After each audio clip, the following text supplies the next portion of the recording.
মিন ক্বাবলিহির রাসূল।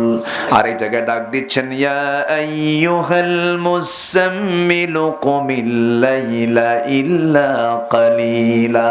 জোরে বলুন আল্লাহু আকবার। আরেক জায়গায় বলছেন ইয়া আইয়ুহাল মুদ্দাথির কুম ফাআনযির ওয়া রাব্বাকা ফাকাব্বির ওয়া সিয়াবাকা ফাতাহহির। জোরে বলুন আল্লাহু আকবার। আর সূরা হাজবের মধ্যে আমার রাসূলকে ডাক দিচ্ছেন, দেখেন কেমন করে ইয়া আইয়ুহান নাবিয়্যু ইন্না আরসালনাকা শাহিদাও ওয়া মুবাশশিরাও ওয়া নাযীরাও ওয়া দাঈয়ান ইলাল্লাহি বিইذনিহি ওয়া সিরাজাম মুনীরা। জোরে বলুন আল্লাহু আকবার। হে নবী, আমি আপনাকে শাহিদ করে, মুবাশশির করে, নাযীর করে, দাঈ করে এই দুনিয়াতে পাঠিয়েছি। আপনি সাক্ষী, আপনি সুসংবাদদাতা, আপনি ভীতি প্রদর্শনকারী, আপনি একজন দাওয়াত দানকারী, আপনি একজন দায়ী করে আমি আপনাকে দুনিয়াতে পাঠিয়েছি। এত সুন্দর সম্মানজনক সূচক শব্দ প্রয়োগ করে আমার আল্লাহ অন্য কোন একজন নবীকেও ডাক দেন নাই। জোরে বলুন সুবহানাল্লাহ। আমার নবী হলেন সাইয়্যিদুল আম্বিয়া, সকল নবীদের তিনি সর্দার। আল্লাহু আকবার বলেন। মেরাজের সময় প্যালেস্টাইনের সেই বাইতুল আকসা, যেটা আজকে ইহুদিরা অবরুদ্ধ করে রেখেছে, ওই মসজিদ আকসা আমার নবীজির নেতৃত্বে সকল পয়গম্বরকে আল্লাহ পাক সেদিন এক জায়গায় হাজির করেছিলেন। সব পয়গম্বর এক জায়গায় করে জিবরিল আমিন নামাজ পড়াবে কে? সেখানে জাতির পিতা আছেন। শুনতেছেন কথাগুলো? সবাই শুনতেছেন তো? জাতির পিতাকে আবার কোন? আবার কোন? ভুল যেন না হয়। আর ভুল হবে? আর ভুল হবে? খালি পেঁচ লাগাইছে 16 বছর। আশ্চর্য কথা। আল্লাহ সূরা হজ বাড়ি থেকে মিলায় নেবেন। সূরা হজের শেষ আয়াত, সূরা হজের শেষ আয়াত, মিল্লাতা আবিকুম ইব্রাহিম। ক্লিয়ার কনসেপ্ট এটা। এখানে কোনো আপিল চলবে না, কোনো কথাই নাই। এখানে সিলেক্ট, নির্ধারিত বিষয় আল্লাহ নির্ধারণ করে দিয়েছেন। জাতির পিতা, আরো জোরে। হ্যাঁ, যে পেঁচ লাগাতে আসবে একদম মেরে দিবেন, সোজা করে দিবেন একদম। এত সস্তা না জাতির পিতা হওয়া। জাতির পিতা হতে হলে ইব্রাহিমকে আগুনে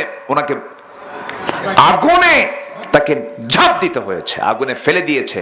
তার ঈমান আগুনকে নিভায়া দিয়েছে। যেরকম সুবহানাল্লাহ। এটা ছোটখাটো কোনো বিষয় নয়। ইব্রাহিম আলাইহিস সালাম তিনি জাতির পিতা হয়েছেন। তিনি মূর্তি বানিয়েছেন না ভেঙ্গেছেন? আর তার বাপ বানাইছে। বাপ বানায় আর ছেলে ভাঙে। আমরা কার সন্তান? তাহলে না, ঠিক আছে, ইব্রাহিমের সন্তানই তো, জাতির পিতা না। আমাদের পিতা মোট 5 জন। একটু অনেকের বুঝতে দেরি হচ্ছে। আদম প্রথম, ঠিক আছে? প্রথম কে? সেকেন্ড নূহ আলাইহিস সালাতু ওয়াস সালাম। থার্ড ইব্রাহিম আলাইহিস সালাম, জাতির পিতা। দ্বিনী পিতা মুহাম্মদ সাল্লাল্লাহু। আর আমাদের পিতা। কি কথা বোঝা গেল? শ্বশুরকে কি বলবেন? কিচ্ছু কয় না। কি কবেন? খালু। কি কবেন? কন। এই যে ছোট ছোট বাচ্চারাও হাসে দেখি, দেখছেন কি? এরা কি ছোট আছে? আর কন্ত কি আওয়াজটা দিল কি? শ্বশুরকে আব্বা বলা যাবে, তবে নিজের বাবার সামনে ঘন ঘন না। নিজের বাবা তো বাবাই, বাবার সামনে ঘন ঘন কইলে তো বাপ মন খারাপ করবে।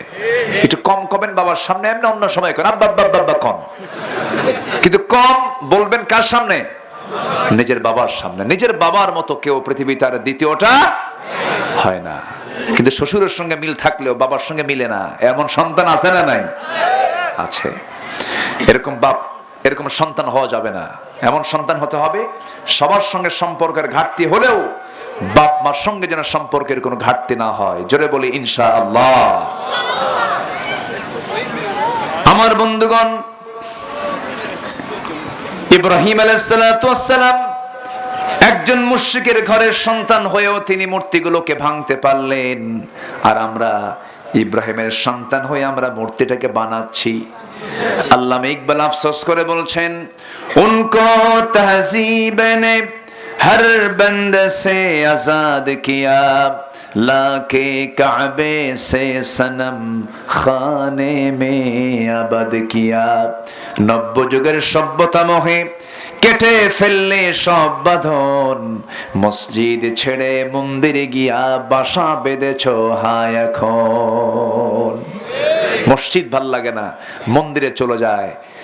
মন্দির নিয়ে প্রশংসা করে আমাদের মুসলমান পরিবারের কিছু সন্তান আছে না নাই বলেন তো? মন্দিরে যারা যায় তাদের নিয়ে আমাদের কোনো কমেন্ট করার দরকার নাই, হিন্দু ভাইরা যা করছেন করুক, কিন্তু তোমার মুখ থেকে অন্য ধর্মের কোনো প্রশংসা বের হওয়া মানেই হচ্ছে তোমার ঈমানকে তোমার প্রশ্নবিদ্ধ করে তোলা। পৃথিবীতে একমাত্র দিন, জীবন বিধান কয়টা বলেন? কয়টা? সেটা কার দেওয়া? তার নাম কি? আরো জোরে, আরো জোরে।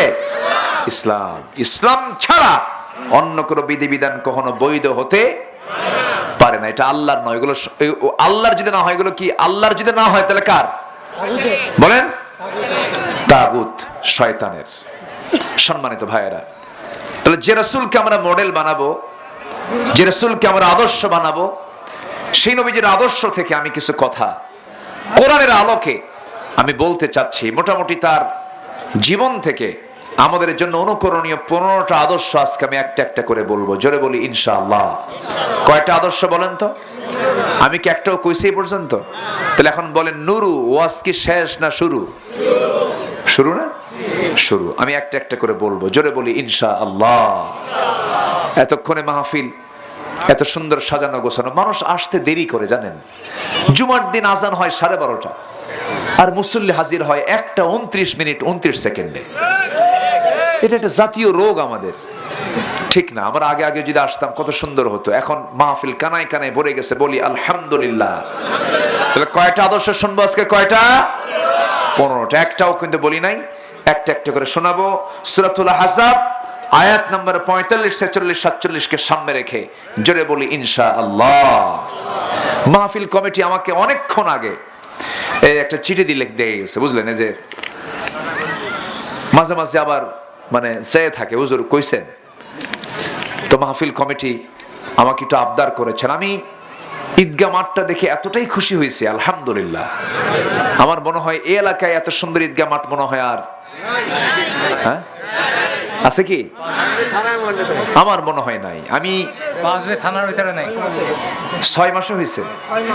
তাহলে তার সাওয়ারই দরকার, আপনারা সবই পারেন দেখি না। আপনারা যদি এত পারেন তো আজকে তো সাওয়ার দরকার নেই। মাত্র 6 মাস। আমি তো এটা ইতিহাস হয়ে গেছে। এত সুন্দর মানে সৌন্দর্য বর্ধন করে এত সুন্দর ঈদগাহ মাঠ, এই গ্রাম সুনাম অর্জন করেছে এই একটা মাঠ প্রদর্শন করে। আলহামদুলিল্লাহ বলেন। ভালো কাজে কি সুন্দর করে তারা অগ্রণী ভূমিকা পালন করেছেন। আল্লাহ তুমি তাদের এই মহান খেদমতকে তুমি আল্লাহ কবুল করো। আমার তো মনে হয় রাতের বেলায় যে লাইটগুলো যখন জ্বলে তখন মনে হয় যে এটা একটা জান্নাতি পরিবেশ। বলি আলহামদুলিল্লাহ, অনেক সুন্দর তারা করেছে। বলেন কি কি কাজ বাদ আছে এখন? কোন তো ভাই? একটা গেট করব, ওখানে গেট করব একটা গেট। আর কি বলেন? আর এই রাস্তাটা পাকা করব আমি একবারে নিজেরাই পাকা করবেন? হ্যাঁ, একবারে টাইলস বসে পাকা করব। টাইলস বসায়। তাদের রুচি অনেক ভালো, ক্লাসিক্যাল তাদের রুচি। গেটটা তো যদি এইটাই যদি এত সুন্দর হয়, গেটটা আরো সুন্দর করতে হবে। হ্যাঁ ইনশাআল্লাহ। তো এই সুন্দরের পক্ষে কি সবাই আছেন? বলেন না না হ্যাঁ না।